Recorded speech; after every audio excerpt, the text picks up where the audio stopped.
سلام علیکم اعضای گروه انگور و باغ.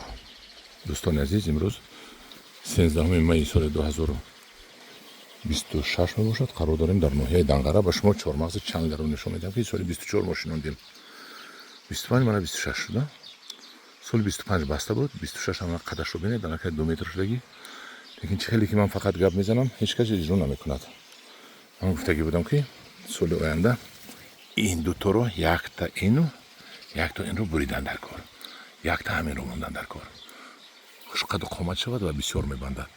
اکنون میبینیم که بسته است یا نه بسته است.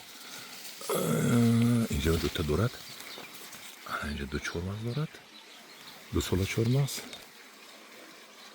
با الان بالا داشته است. بالا من دو تا اینجا، یک تا اونجا، یک تا اینجا. الان با بسته است. دو ساله چهارمغز. من میگویم که همین بوتشه یک تا کرده او از 1 متر بعد انا دیده چه نقص. من ببینید مشغول کنم درون هم درخت رو اومده فهمونم. این دوتا نصف میشد، همین کنده میماند، همین کنده مونده میبیاید، این هم نصف میشود. انا از اینجا انا این رو مونید میشود علاقه. ببینید 1 متر شده از زمین بلند. انا بعد اینو طرف روان بکوی همین کنده های نوده های پهلوی رود بد می شود.